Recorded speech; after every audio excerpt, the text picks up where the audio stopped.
Hey guys, OperatorDrewski here, and today we are going to be talking a little bit about Ghost Recon Wildlands. So, I'm not one of those big YouTubers that gets sent to all the Ubisofts and stuff and gets to play the games before they're even in beta and do all the cool stuffs and NDAs and put it on YouTube before other people can type of thing. So, I have no footage myself, and I have not touched this game yet at all. I am just discussing my thoughts as requested by you guys in my live stream chat, because you guys wanted to see what I thought about the game. Just have me talk about the game. You know, OperatorDrewski, Papa Drasku sits down, talks about Ghost Recon Wildlands, and yeah, that's what we're going to be doing today. So, my past experience in the Ghost Recon series. My past experience has been since the very start, I believe. Ghost Recon for the Xbox, the original Xbox, the true Xbox One, was one of my favorite games back in the day. Because I liked Arma, as you can tell later on in my life. So whenever I found the original Ghost Recon, it was a little bit of an open world, realistic, objective-based game. It was where you would spawn into a big open area and you would have to go and take down a big mission or something, and it was really cool because it was not open world, but it was just open. You could attack these objectives in whatever way you wanted. You could unlock characters as you went through the campaign to be able to get better guns, to be able to get sniper rifles and like ghillie suits and stuff. There was a lot of customization in the game, and there was a lot of different ways that you could approach objectives, and this was like back in 2005. This was back when I don't even think Ghost Recon was part of Ubisoft. I think it was just Red Storm Studios, and it was a really awesome game back in the day. Now, after that, on the Xbox 360, there was Advanced Warfighter, which I played a little bit of. I played the campaign, but honestly, I barely remember it. I just remember that it was a fun campaign. I liked it a lot. There were like cool UAVs and cool guns and stuff. But then, after Advanced Warfighter 2, Future Soldier. Oh my gosh, Future Soldier. Future Soldier was life. Future Soldier was every day on Xbox 360. Me and Matthew, the man, would hop on Future Soldier and we would play this game. It was so cool. It like, I remember when the Xbox Kinect came out, they were like, you can customize your gun with hand movements, and everybody's like, we can customize our gun with hand movements. We wanted to allow players to customize any weapon in the game, even down to the inner parts.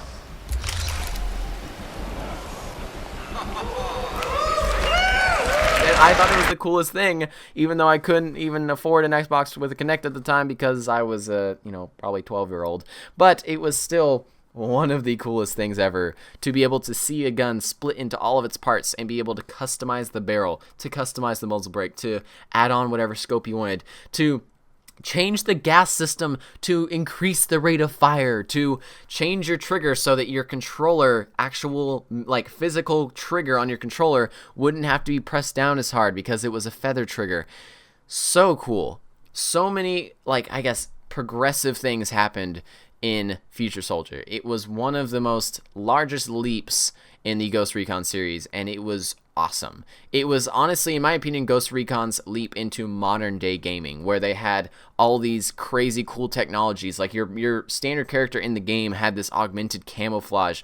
You had thermal vision. You had these UAVs. You had so much tech that you could use. And the multiplayer was also crazy as well. There were different classes. Everyone had their own different gadgets, their own technologies. One had like a little EMP grenade. The others had, drones and different types of drones and such. It was a well-done game. If you didn't play Future Soldier, I honestly recommend it. I think the PC version is more of a port, so I wouldn't really recommend it on PC unless you're preparing for a port. But overall, back in the day, I think that's one of the most underestimated games on the 360. I used to play that more than I did Battlefield 3 on 360. And for a 720p game running at 30 FPS, man, I was chugging through frames.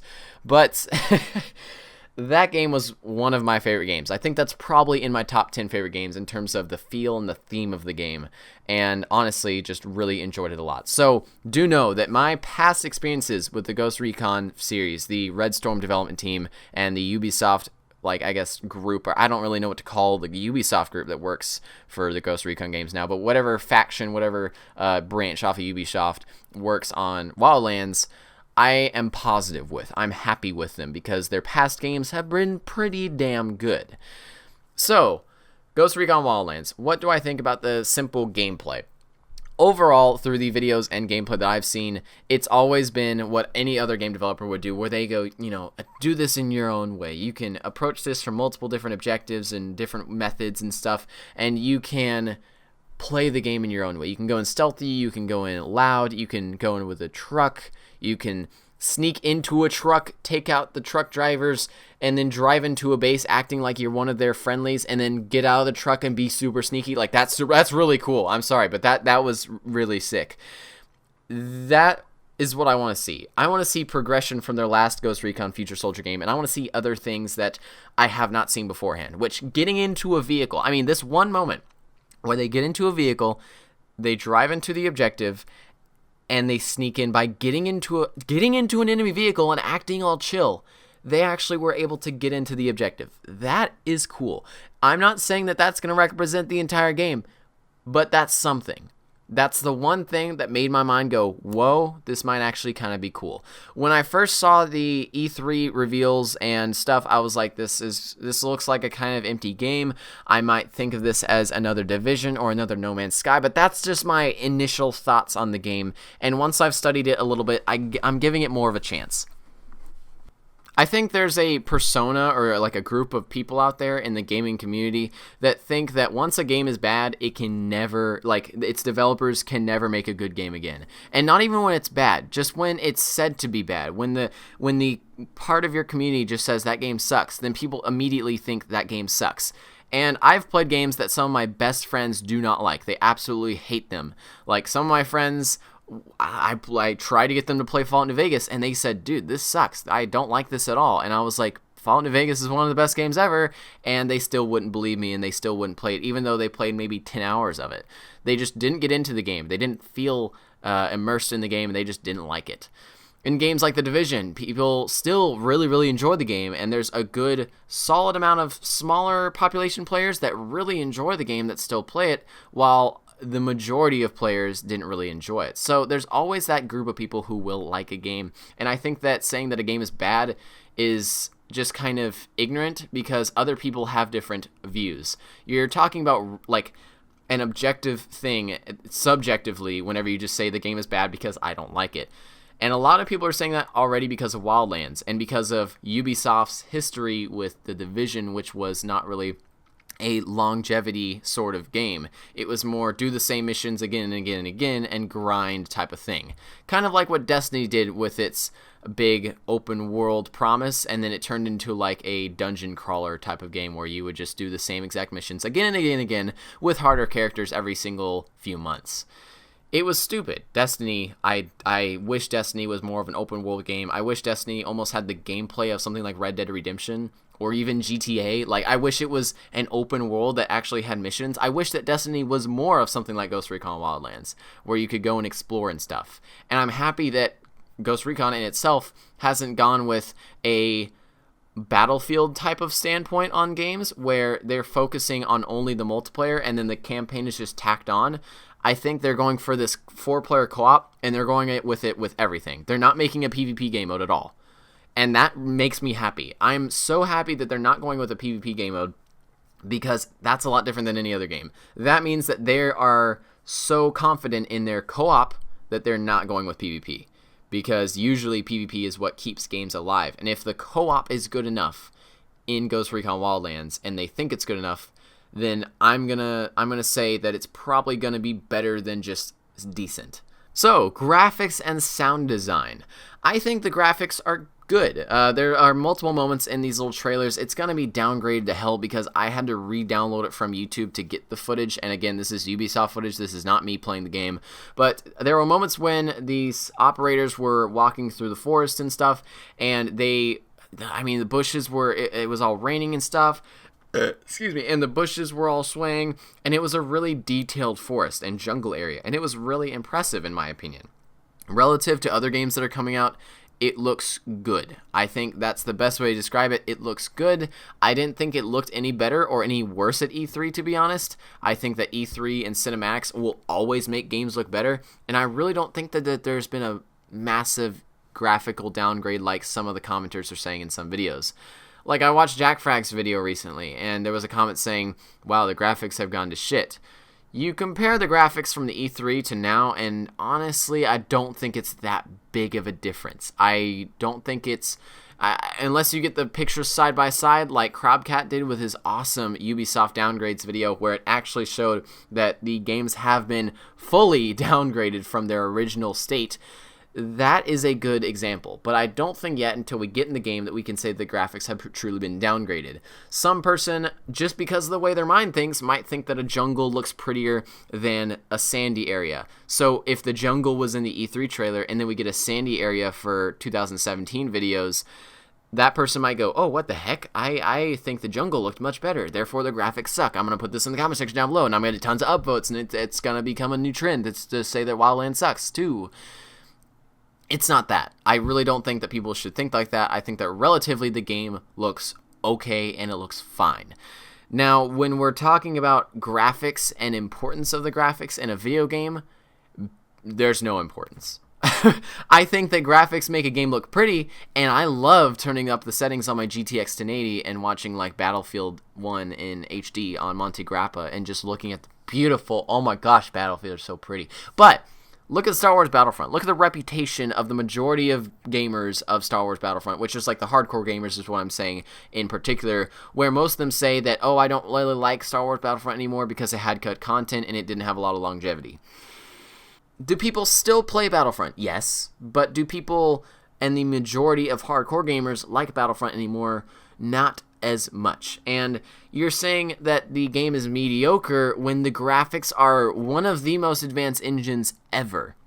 You look at Battlefront graphics, I honestly think they look better than even Battlefield 1 graphics, to be honest. Some maps on Battlefield 1, like Monte Grappa and St. Quentin Scar, look absolutely beautiful, but some maps, Foul Fortress, look, oh God, why? Why did you make that map? But in something like, what was I talking about? Star Wars Battlefront, there is the importance of graphics, supposedly, but then people still don't enjoy the game as much anymore, and the player base has gone down quite a good bit. When the graphics are some of the most important in this entire series, I think that people overhype graphics when they talk about it. They go, wow, the graphics are really good in this game, I'm going to get the game. And then they play the game, and then they realize that the gameplay isn't as good, and then they forget about it. And then they forget the fact that they got the game halfway just for the graphics and not actually for the gameplay. They forget that they were appealed by the graphics and that the graphics meant anything, and they say now that the graphics don't matter in video games, or that graphics matter in video games. It's really confusing. I'm trying to explain this as easily as I can, but there's a good bit of people out there who will easily and instantly judge a book by its cover. And it really annoys me when people go, wow, the graphics have downgraded to shit, because there's so much that goes on behind the scenes in game development where a game might be a lot less advanced than it was, or a lot more advanced than it was 8 months ago in E3. Let's say in E3 they had half the map like actually completed, where there wasn't much stuff loaded, a lot less features were in the game at the moment, so the processor, the graphics card, the RAM, everything has a much lighter load. You can have the game with these extra crazy good graphics settings, and you want the game to look good. So maybe you add a little bit more bloom, you add a little more texture detail and stuff, and even though the game might not look exactly like it, it's still advertising the game in a respectable manner. Now, some videos, like, again, Crowdcat's Ubisoft Downgrades video does show that there were major changes in terms of graphics from the launch in E3 to the actual launch of the game, and I think that's merely because of game development. I think that games get a lot more complicated over time. They have a lot more processes running in the background whenever the full game is released compared to the E3 variant of the game, and therefore the average player is going to think, wow, the graphics look worse than they used to be.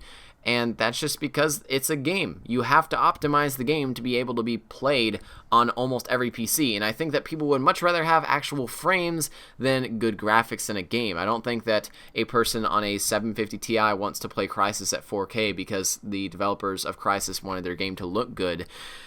I think that they're going to optimize for every single type of system, including consoles, that they can, and therefore have good performance on those games instead of having amazing graphics. And I think that's fine. I think that good performance, I think that good performance is much more important than good graphics. If Arma 3 looked like Unturned, I would play Arma all the time if it had more than 60 FPS. If it was just that ugly, I would not care. If Arma looked like Unturned, I swear I would play it if it played over 60 FPS all the time. I would switch that mode and I would never look back. I would never care about graphics again if it actually ran well.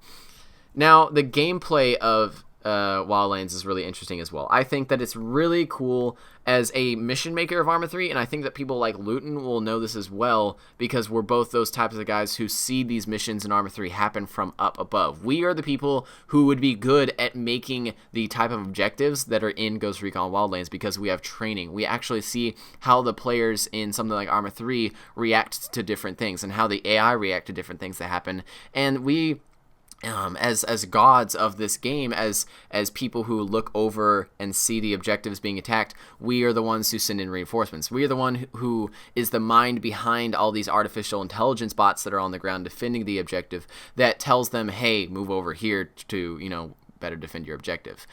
So as a person who sees all these objectives in Arma 3 and all these missions that are done in Arma 3, I think the missions are well done. I think that this one trailer where it shows them trying to set up distractions and stuff is a really, really good mission. And I hope that the rest of the missions are diverse and as good as this one. But I think that this mission was really impressive. I'm going to put the link down in the description down below of like the timestamp of when I'm saying this and what I'm talking about, because they put little distractions. They put C4 on different little gas tanks, and they are trying to take down a radio tower and stuff so that the people can't call for reinforcements. And there's a lot of different objectives within the few missions that they've shown that are like optional. Like, you can take down this radio tower, but if you don't want to take down the radio tower and you want to fight reinforcements, that's okay too. You are totally free to do that. But what I'm worried about is what happens in the end game whenever everybody's really skilled at the game, everybody knows exactly what to do. What are missions going to play out like? Will we still have to take out radio beacons? Even on the hardest difficulty, will that actually change the activity, the smartness of the artificial intelligence, or will that just make them stronger and make them shoot better? I really, really hope that in the long run, in the end game of Ghost Recon Wildlands, that the artificial intelligence actually is hard to fight. I want the terrorists from Terrorist Hunt in Rainbow Six Siege on the hardest difficulty. I want those like veteran, I don't know what difficulty it is, like realistic, I think? Yeah, it's realistic. I want actual AI that will try to flank me and try to outsmart me whenever I'm playing these objectives. So if we actually make a mistake, we have to pay for it. Let's say a guy steps out of bounds for 2 seconds in a spot that was like not hidden by a spotlight and the other part was. Maybe he steps into the spotlight for a little bit too long, a guy sees him and instantly starts opening fire. He calls for reinforcements, a helicopter comes in and starts just chain gunning everything on the ground near us. Like, that would be cool. I want a reactive world, and that's what they're kind of showing right now, where let's say there's drug cartels driving on the highway nearby. If they hear gunshots, they will drive off the road and actually try to intervene and help you out, which is a really, try to help their friends out, which is a really cool thing. I think that's awesome. I think that the fact that how loud you are, how fast you try to enter an objective equals how many more people try to come and kill you, because if you enter stealthily, you might not even wake anybody up inside the camp, and you might have actually just stolen a high-value target or something and kidnapped him. But you can also go in guns blazing and get reinforcements called on you, get a helicopter called in, get a, technical or two coming in from the highway. That is really cool to me. I just hope that the things that they showed in these gameplay trailers, like putting C4 on gas tanks as distractions, is actually necessary. I really hope that that is actually something you need to do to finish the missions and not something that you just could do. They could say, oh, this is a distraction, and you could put a C4 thing on a gas tank, you could walk away to the other side of the base, and you only distract like 3 guys. Like, if the AI is dumb and if they don't communicate with each other, then I just imagine 3 guys who were standing in the building right next to this gas tank go and walking outside slowly and going, oh, ba-da-ba, ba-da-ba, and the other one goes, oh, ba-da-ba, ba-da-ba, and they just like kind of look at each other like, what is this? I don't know what this is. I don't know why did this explode? And they're just clueless. I want actual, I think that the game should honestly have reactive communication within the AI bots. I think that when a gas tank explodes, the AI bots need to get up and rush towards that area and then start scanning for enemies around that area. Like, it needs to be smart. It needs to actually have use. If we're going to do anything like take down radio towers, it needs to be for a legitimate reason. And it doesn't need to be just for acting cool within a E3 trailer and stuff. It needs to actually be useful in the game. In something like Rainbow Six Siege, for example, in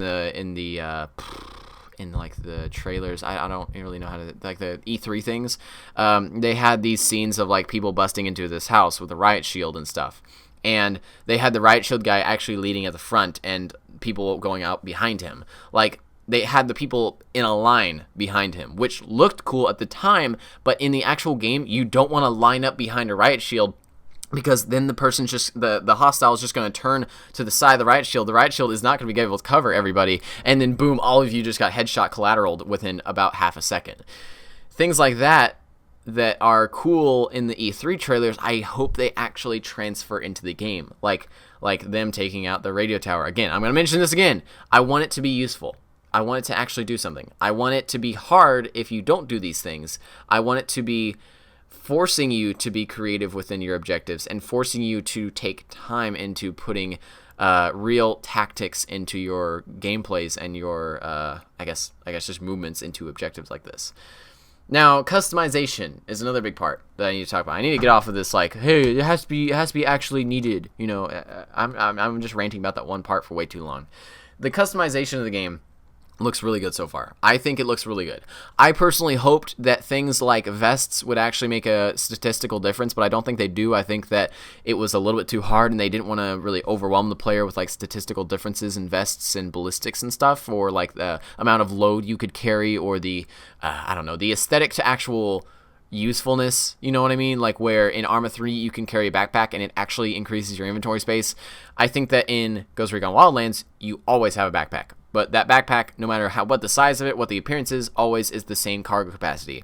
And then the vests are always the same ballistics. The ghillie suits actually don't really do anything with AI. Like, they don't make you any more hidden. If you saw my comment on the Jack Frags video about Ghost Recon Wildlands, I put on the video, I really do like pray that ghillie suits actually make a statistical difference in terms of AI detection. Because in nearly every game, it does nothing. Arma 3, realistic military simulator, you crawl the same distance away from an AI, they see you, they kill you. Ghillie suit, 60 meters, kills you. Naked, 16 meters, still kills you. Like, it doesn't matter if you're laying in the grass with a full tan ghillie suit that matches exactly with the terrain, the AI still sees you and kills you. If you're butt naked and you're rolling around going on the ground, the AI still kills you at the same exact distance as the super stealthy sniper in a ghillie suit. It makes me grind my gears. I don't know. I want statistical differences with AI detection in ghillie suits, but I don't think that's going to happen in this. I think they're going for, again, it's a more AAA title. They have to be more casual. They have to be easy to play but hard to learn. Or sorry, easy to play but hard to master. And I think that they just dumbed it down a little bit, and that's okay. I wish that it was a little bit more advanced. I kind of wish that vests, for example, would actually make a difference. For example, like let's say you were to carry a plate carrier and you could take more bullets in your chest, but also you weighed more and you couldn't run as fast or run as far. And then if you were a player like a sniper, you could carry just a slight chest rig or even nothing on your chest. You could just have a backpack and you would be lighter, but you would take less bullets. You know, something like that would be kind of cool. And I think the customization, even though it might not, I'm not really sure about this, don't say that I said this or don't like quote this, but I don't think that they make any statistical differences so far. I think that it's just like whatever you want. But other than that, the customization is crazy in terms of appearance. I'm not talking about guns yet. The customization is crazy. You can customize like your pants, let's say, and there are like 30 different pants variants. And then you can customize the color of those pants. And you can customize what knee pads you're wearing. You can customize the shirt, the tattoos on your arm. Like, you can...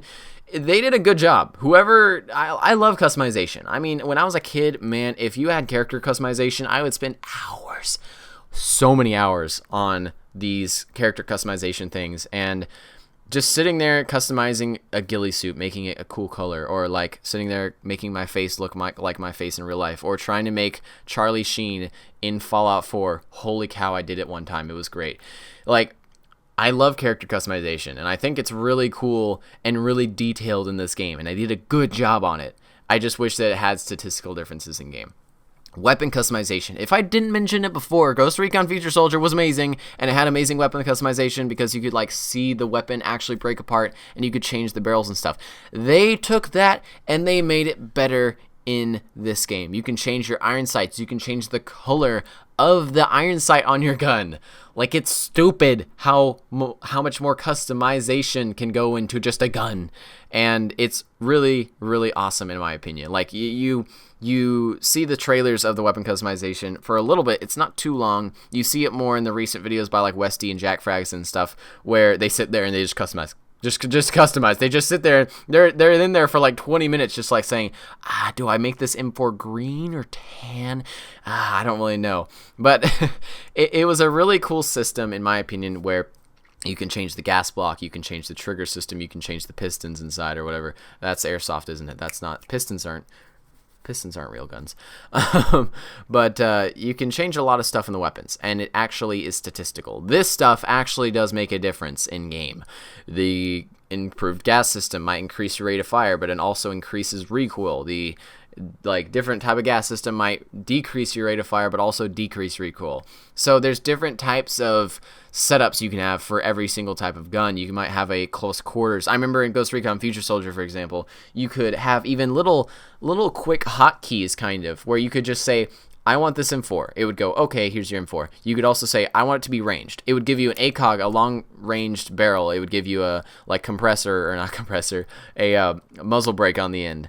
And then it would give you bipod or like some longer ranged foregrip or something. That was pretty cool, where you could customize for a longer range person, and you could just click a button and it would do it for you as well.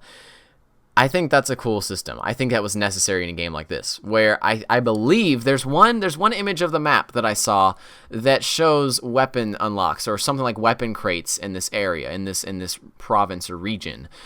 I think that might be the idea of like weapons being hidden within those regions, and whenever you complete objectives, you unlock new weapons, which is super cool. If this game turns into I'm doing this mission because I want better weapons, yes, please. I like that idea. I like the fact that there's actual in-game rewards. Other than just playing the missions, there's actual like weapons that you can unlock in the future. There's actual progression. And when it's in a co-op scenario like this, where you can like show off the weapons to your friends if you get a really cool one, that's awesome. I really much enjoy that. And I think I'm excited for this game just because of that. Vehicles. So far, there's been a good, diverse group of vehicles. I've probably seen around 10, maybe 15 different types of vehicles, like SUVs, like slower SUVs, SUVs with miniguns on the top, and SUVs. No, just kidding. But there's like technicals, there's buggies, there's like Black Hawk type helicopters, there's Little Bird type helicopters, there's some boats. There's a lot of different. I think there's one of the cinematics has this little scene where it's just like so many different vehicles all at once. There's dirt bikes, all this type of stuff. I hope that in some point of the game that you can develop like a home, that you can set up like this base or something where you can store all your favorite vehicles. And I don't know if this will ever be a thing, but I think right now the only way you obtain vehicles is by stealing them from people.